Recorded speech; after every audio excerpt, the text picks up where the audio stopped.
Streaming from Oklahoma's own digital studio, this is OU Football Update. Hi, everybody, and welcome to another podcast here on KWTV, Griffin Communications. Toby Roll and Chris Williams with you.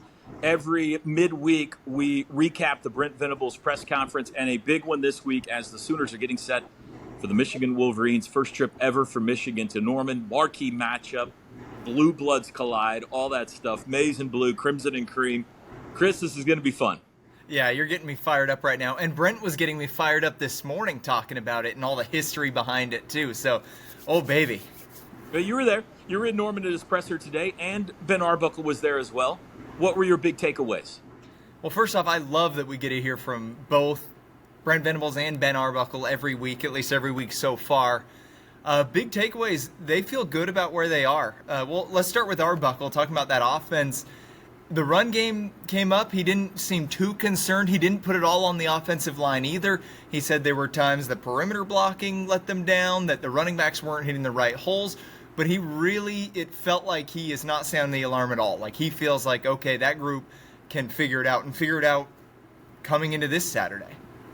Well, that's encouraging. We'll see. That's obviously the number one worry spot for Sooner fans coming out of last week, the ineffectiveness of the running game.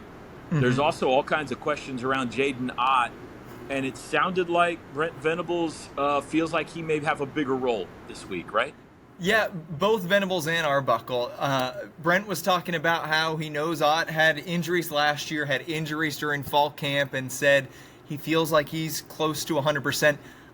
My instincts tell me he would have been ready to go, full go on last Saturday if that would have been Michigan, but because he missed so much camp, maybe they said, okay, well, let's let the guys, Tory Blaylock, Javonte Barnes, the two that made it through all of camp and had all the reps, let them show their stuff first. But yeah, he said he expects Ott to be a huge part of the offense moving forward, and Arbuckle said that he sat down with Ott today, the day of the press conference, and that Ott was in a good headspace, handling things the right way, and he did say, looking forward to seeing what he can do against Michigan. So he is a big part of the game plan this week, Toby.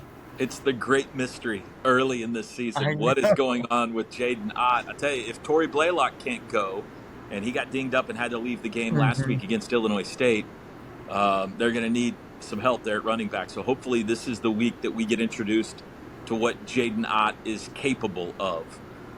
What about Michigan? What did Arbuckle and Venables have to say about Bryce Underwood and Sharon Moore's team? Satisfy your sweet tooth with a Brahms old-fashioned banana split. Crafted with a delicious banana, split down the middle and filled with not one, but 3 scoops of Brahms premium ice cream flavors. To complete this masterpiece, all your favorite toppings are poured on each scoop to bring it all together in a perfect harmony of flavor. Treat yourself to an old-fashioned banana split at Brahms, where every spoonful leaves you wanting more. Yeah, Bryce Underwood, just 18 years old, barely 18 years old, but, I mean, multi-millionaire, obviously, with the NIL deals. A week and a half ago? 2 weeks ago? Yeah, yes, I think it was, mid-August, but I was amazed that Brent Venables compared him to Trevor Lawrence. Wow. You hear comparisons all the time, but usually it's not coaches, and usually it's not to guys that they actually coached. And he was on the staff there when Trevor Lawrence was there, so he doesn't make that comparison lightly. He said quick decisions from Underwood, but I guess both of them. Great maturity from Underwood. He thinks he can be a good leader. Kobe McKenzie, linebacker, talked about him on Monday after practice, saying he didn't look like a freshman from what we saw on film. So I think Underwood so far looks the part of the number 1 overall recruit. But Toby, as you know, it's a lot harder walking into the Palace and doing that in front of these OU fans.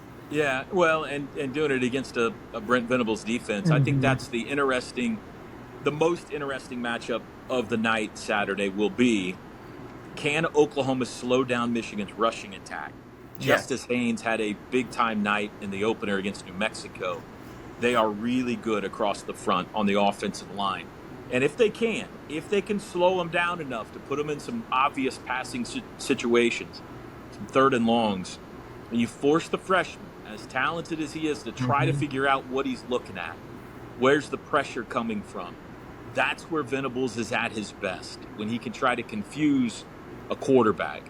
Can he do that to Bryce Underwood? I think that's the big. First off, you got to slow him down in the run game to get yourself to the point to put him in some obvious passing situations. Yeah, Michigan's definitely not going to want their quarterback to be in bad situations and behind the sticks and dealing with that. I loved it also. Brent Venables was talking about it, and he goes, well, we want to get after every quarterback we play, not just the young guy. So he just kept saying things like that were really getting me fired up for this one. But it is funny because Underwood, as much as they talked about how impressed they are, I think that's the game plan. You have to make the freshman quarterback beat you. Don't let the offensive line bully your defensive line, which I don't see happening. I don't really see anyone bullying that defensive line, but just don't let Justice Haynes get going, because that will allow everything to happen on the offense. Make Underwood make tough throws. Any talk from Arbuckle or Venables about Keontez Lewis and the big night he had on Saturday? You know, they didn't go a ton into Lewis. They did talk some about Burks and how happy they are with him and the decision he made to come back. But overall, from what I gathered, it was they were happy with the receiving core and what they did in week one, but let's see if they can keep doing it, keep it up. Yeah, it'll be interesting to see, when you got a big matchup like this and you got College game day coming to town, you don't have to hype up your team very much. If anything, you got to go the other direction. Let's try to calm everybody down so that they don't use all their energy up before Saturday gets here. That goes both ways. I think it'll be a task for Sharon Moore this week, certainly for Brent Venables as well. Let's make sure we peak on Saturday at 6:30. Saturday's a long day.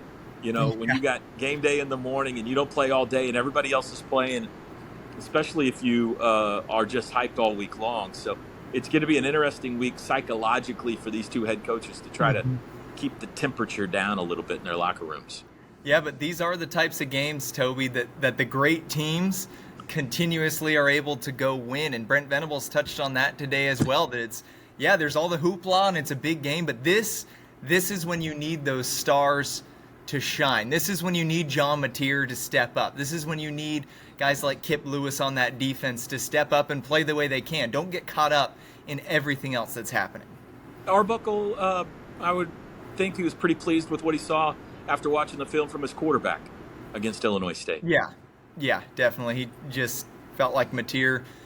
And someone asked if Mateer surprised him in any way, and he said, I've been with him for so long that no, I like what I saw, and I like that he's taking those next steps, but I'm never surprised by the stuff this kid does because he's been there. He's been there when Mateer wasn't the starter and was just trying to make a name and then found his own and then came to Oklahoma and became a leader. He's seen every step of the way. So pleased with Mateer, not surprised, and I think both of them feel like he can take another step, maybe a few more as the season progresses. A bit of breaking news coming out of Saturday night was the targeting call against Jayshawn Barham of Michigan. Outstanding linebacker. I think you could make a good argument their best defensive player. He was called for targeting in the second half against New Mexico, which means he'll have to miss the first half of the Oklahoma game. That's a significant blow, Chris, for them. Yeah, definitely. The linebackers are Michigan's strongest point, maybe on the entire roster, is that linebacking core. And he's the play that it happened on, Toby, he comes off the edge, drills the quarterback, scoops up the fumble, runs it all the way back for a touchdown, and then it was negated by the targeting call. But it was an unbelievable play. Yeah, it's a little bit of a bummer because you want to see these teams go against each other at their best, right? You want to see them, but he's out. I'm sure the Sooners aren't too beat up about that one. No, and he's coming back at halftime, so he's going to be loaded for bear when he comes out of that second half locker room. Any other tidbits that you took out of the press conferences today that we need to mention? I thought it was interesting, and I may be reading too much into this, but I mean, that's what we do, Toby, right? That's our job, is that sometimes when there's big games like this, especially in this era of college football, coaches will start the PR ahead of time. Oh, well, we know the season's not over if we lose. We know it's weak. I didn't get that from Brent.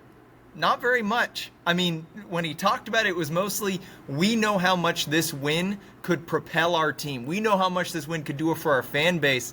So that, to me, tells me he is feeling really good and really confident that there's no need to be like, tough game, it goes either way. No, it was hey, we have a real opportunity to make some noise.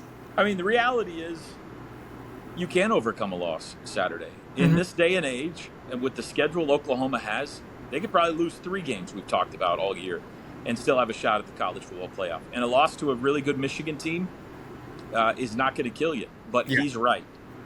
The springboard effect it could have, the momentum that could come out of this game if you could win it, especially if you look good in winning it, could do a world of good for this program, for that team, for the fan base, really to help you deal with the difficult SEC schedule you have in front of you. You carry confidence into the Auburn game, into the Cotton Bowl, into that road trip to Tennessee and Alabama. So he's right. It is a massive game, I think, for their hopes this season, Saturday night. And you build in a little more room for error with a win. I loved it, Toby, because he said, we saw what the Oklahoma City Thunder were able to do for this state, and we know we have an opportunity to bring similar energy with games like this. Wow. Let's go. Let's line them up and play. Are you kidding me? Yeah, call J-Dub. Let's get it down. All right, coming up on Friday, I will be chatting with Doug Karsh. He is the play-by-play voice of the Michigan Wolverines. We'll get a full preview from him as to what to expect from Michigan when they come to town on Saturday night. Chris, great job. Do you want me to say it back? Toby, great job to you as well. Yeah, say it back to me. All right. We'll talk to you later, everybody. See you. Thank you for watching this Oklahoma Zone digital studio stream. Stay with News 9, online and on television anytime for the latest news, weather, and sports.